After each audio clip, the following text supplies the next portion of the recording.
Jangan lupa untuk subscribe dan nyalakan lonceng notifikasinya. Pemirsa, angka kasus baru dan kematian akibat COVID-19 yang turun cukup signifikan di seluruh dunia selama sepekan ini membuat Organisasi Kesehatan Dunia atau WHO menilai akhir dari pandemi COVID-19 kemungkinan semakin dekat. Sehingga masyarakat diharapkan harus meningkatkan upaya untuk mencegah penyebaran COVID-19 secara lebih lanjut.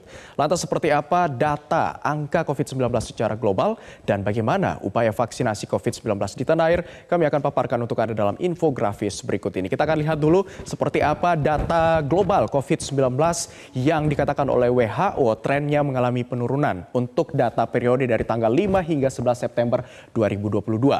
Data WHO menyebutkan jumlah kematian akibat COVID-19 secara global ini tercatat sebanyak 10.935 jiwa.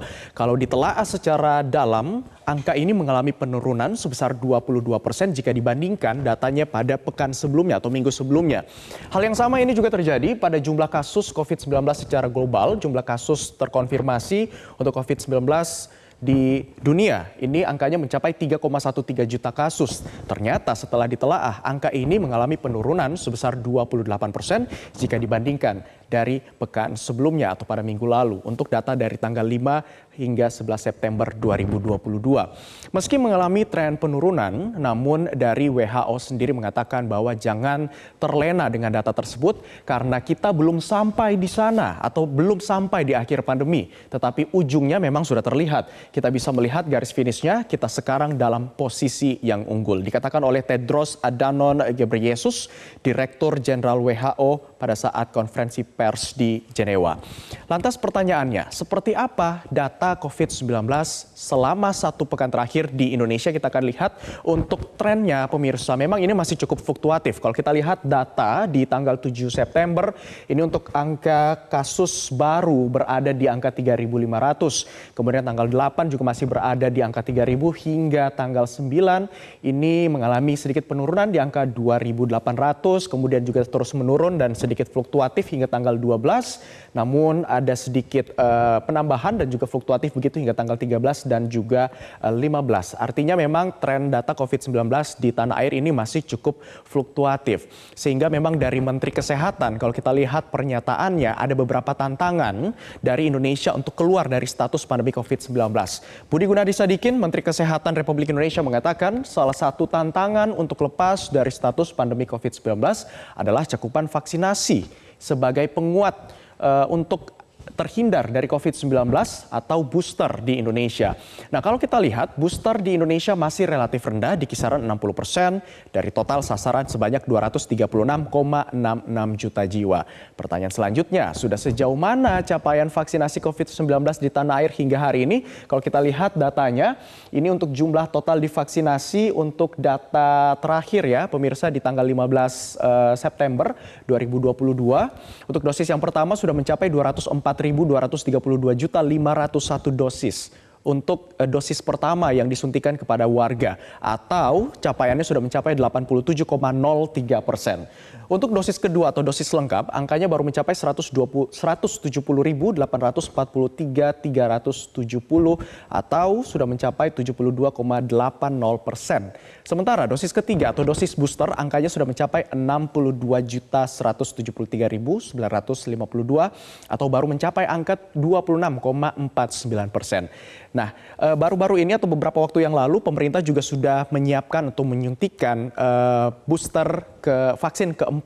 Hanya saat ini baru dikhususkan untuk tenaga kesehatan dan juga medis. Ini untuk dosis keempat angkanya mencapai 515.178 atau sekitar 35,08% dari yang ditargetkan. Bagaimana dengan vaksin booster? Datanya seperti apa yang disebutkan oleh Menteri Kesehatan mengalami penurunan?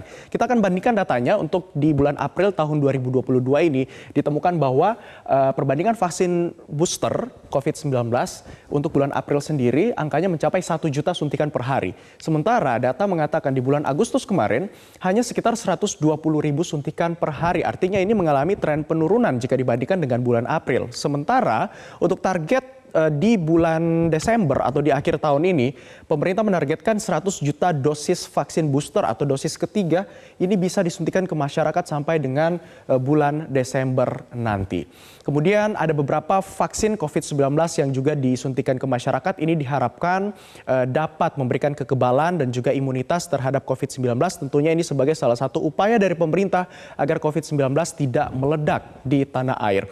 Inilah beberapa vaksin yang digunakan di Indonesia. Kalau kita lihat untuk Sinovac memang efikasinya ini mencapai 65,3%. Kemudian ada juga AstraZeneca yang mencapai 62,1%. Ada pula Sinopharm yang mencapai 99% lebih. Moderna 94,1%. Dan Pfizer 95,5%. Meski memang ada 2 vaksin yang angkanya di bawah 90%, tapi semua vaksin yang digunakan di tanah air ini sudah melalui proses verifikasi dari Badan POM dan juga dinilai efektif untuk menangkal COVID-19. Sehingga masyarakat lagi-lagi dinilai untuk tidak memilih jenis-jenis vaksin manapun ya, karena vaksin-vaksin yang sudah diterapkan di tanah air ini adalah sudah melalui tahap uji klinis dan juga sudah terbukti untuk menangkal COVID-19. Artinya jangan pernah memilih vaksin, apapun vaksin, merek vaksinnya ini pasti bisa menangkal COVID-19. Dan pemirsa, dunia harus mengambil kesempatan untuk mengakhiri pandemi sekarang juga. Upaya vaksinasi anti-COVID harus dipercepat, khususnya di daerah-daerah yang tingkat vaksinasinya masih rendah, agar kita semua dapat terlepas dari status pandemi COVID-19.